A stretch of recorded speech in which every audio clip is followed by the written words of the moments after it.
Halo semuanya, kembali lagi bersama saya Michael. Di video kali ini kita akan bahas mengenai update market crypto, teman-teman. Di mana market udah mulai sedikit mengalami recovery dan ini adalah setelah FOMC atau post FOMC. Jadi kita akan lihat untuk keadaan market crypto selanjutnya, teman-teman ya. Kalau misalnya kalian suka video ini, pastinya jangan lupa untuk share videonya, like ataupun subscribe, teman-teman. Thank you all for your support. Dan ya kita langsung masuk aja ke dalam video ini tanpa berlama-lama juga ya.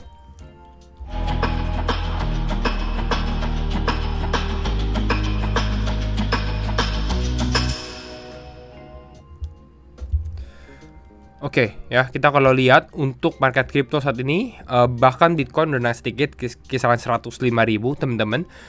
Kita lihat juga Ethereum ada sedikit mengalami rebound dan beberapa cryptocurrency khususnya altcoins reboundnya juga cukup besar. Kita bisa lihat dari sini seperti Fartcoin, lalu ada XPX, XCN, ya, lalu ada Hype yang cukup naiknya lumayan besar gitu ya teman-teman, dibandingkan dengan waktu market lagi turun. Ya, di video ini yang kita sudah bahas mengenai skenario-nya di mana ada DeepSeek AI ya. Nah, sekarang kita kalau lihat di overall market crypto sendiri secara fear and greed index ya, kita di fase greed ya. Masih di fase greed karena relatif sebenarnya Bitcoin cenderung strong, teman-teman. Dalam beberapa minggu atau bahkan beberapa bulan terakhir kita bisa katakan Bitcoin jauh lebih kuat secara performanya dibandingkan dengan altcoins gitu ya. Memang altcoins ini cukup terdampak lah, slowly bleeding bisa dikatakan ya dalam beberapa hari terakhir karena mengalami penurunan, tapi hari ini ya udah lumayan bagus lah karena beberapa udah mulai rebound kembali. Kita kalau scroll ya mungkin rata-rata rebound 7-8%-an ya. Sedikit dikasih nafas teman-teman. Nah, kita coba lihat dulu, kita bahas mengenai makro, lalu kita bahas mengenai berita, baru kita bahas mengenai analisa teknikal ya, bertahap teman-teman. Nah, kita mulai dari FOMC yang sempat kita touch on sedikit di video yang terakhir, tapi kita bahas mengenai apa FOMC, Powell bilang apa aja, si Jerome Powell, chairman dari The Fed sendiri gitu ya.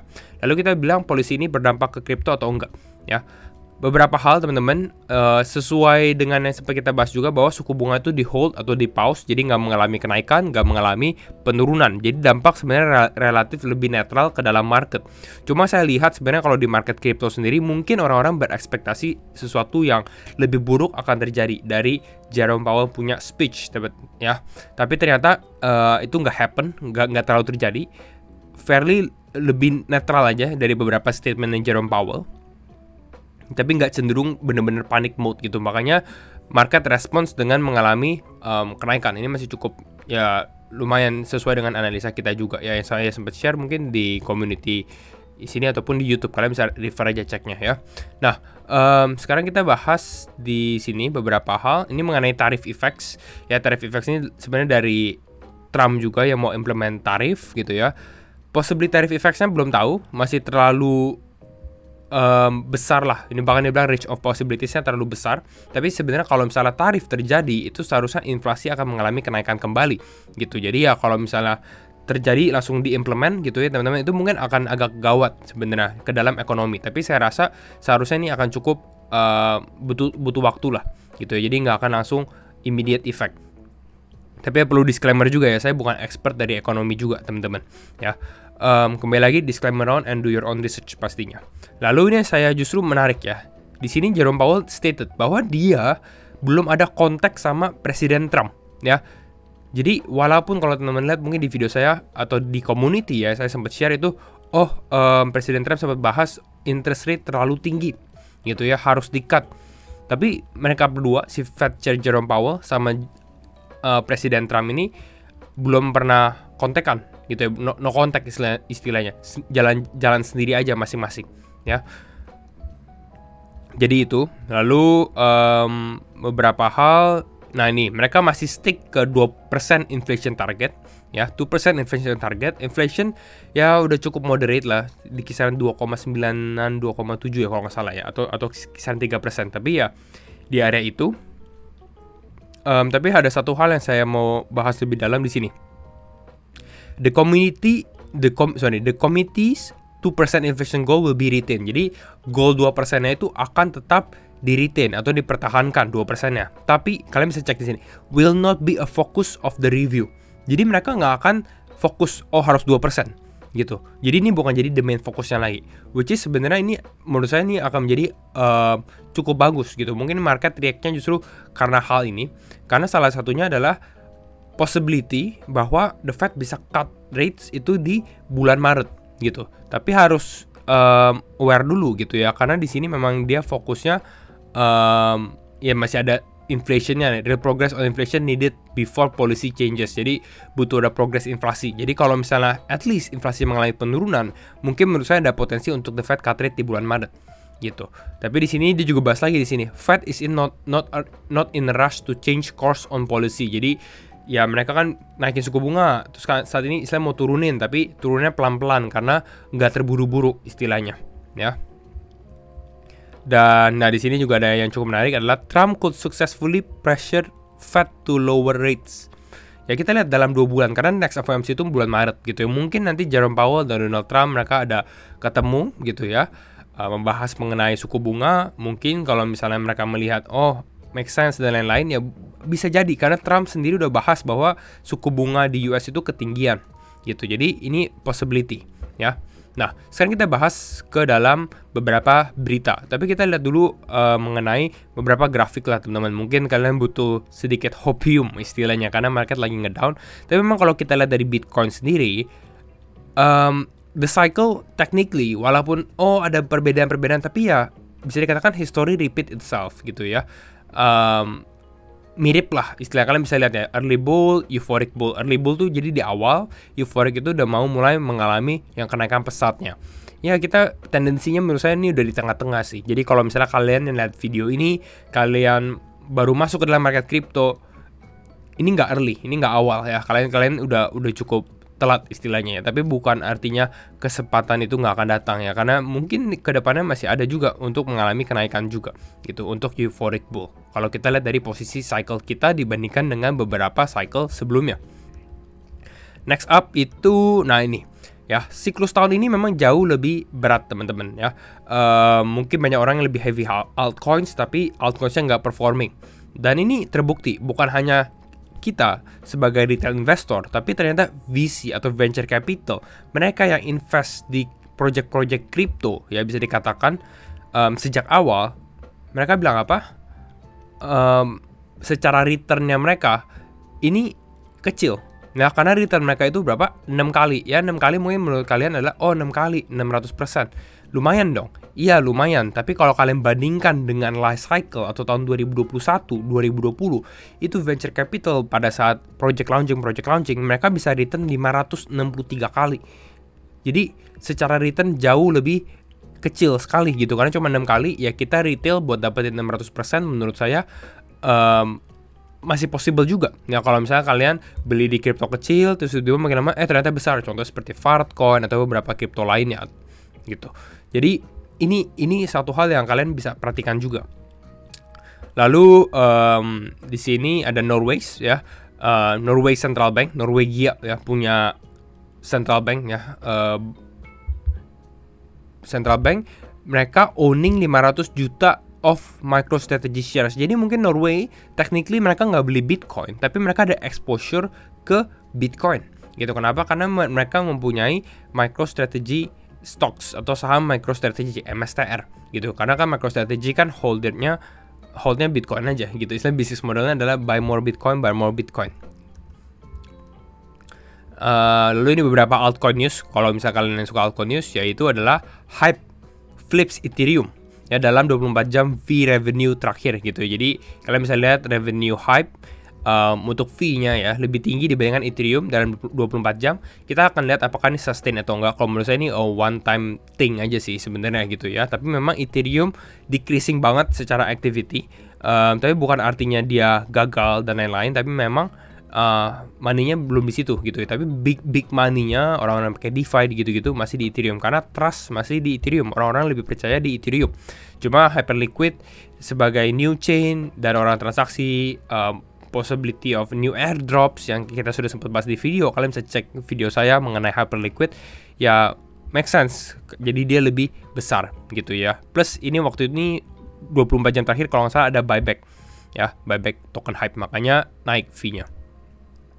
Lalu nah ini beberapa kripto yang bounce-nya cepat. Kalau kalian lihat ya, Mantra, Fartcoin, Jupiter, Movement, Hyperliquid, Cito, BitTensor Tau, DEXE, sama XPX ya. Ini cukup random ya, karena ada yang real world assets, ada yang meme AI, ada yang DeFi, ada yang layer 2.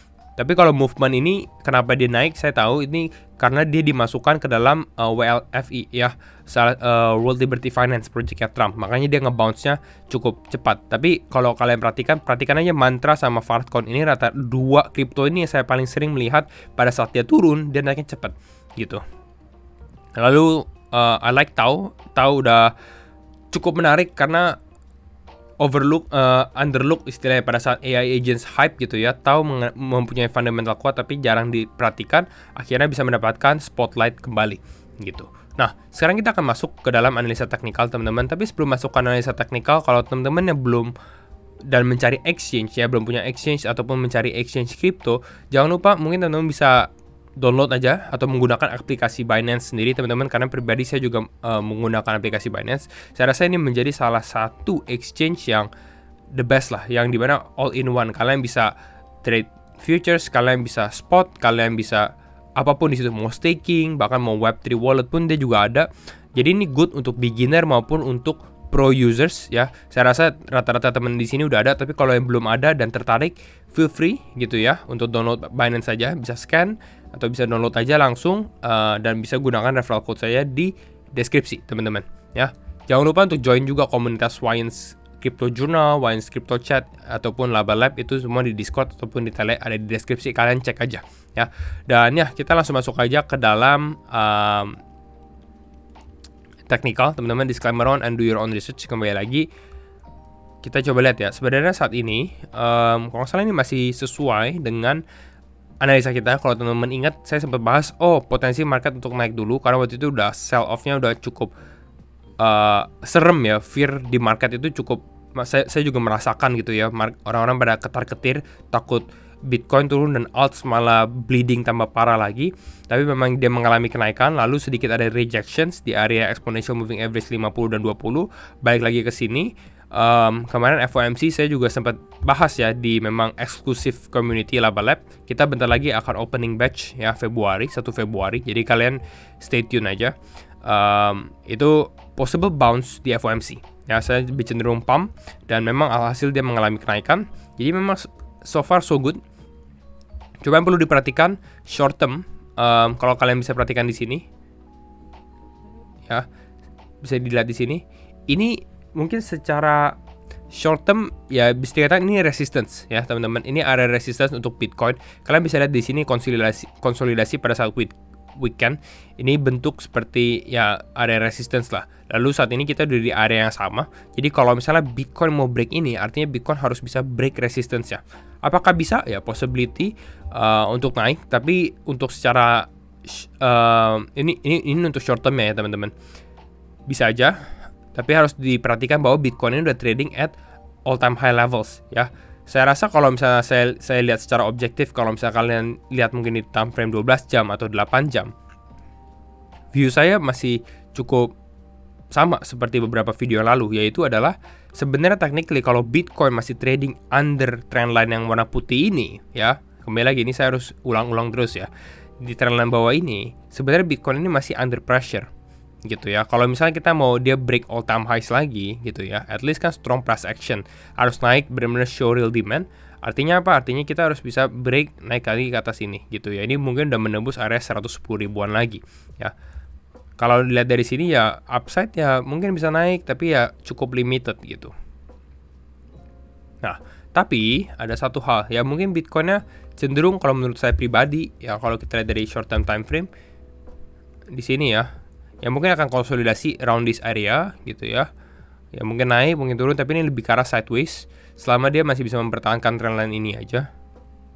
Ya, atau lebih ke arah sideways itu pun juga nggak apa-apa, karena saya justru memperhatikan di sini teman-teman. Saya memperhatikan kalau kalian lihat Bitcoin dominance.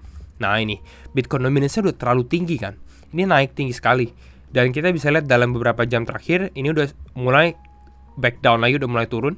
Jadi saya melihat ya potensi at least dia pullback mungkin ke area ini lagi.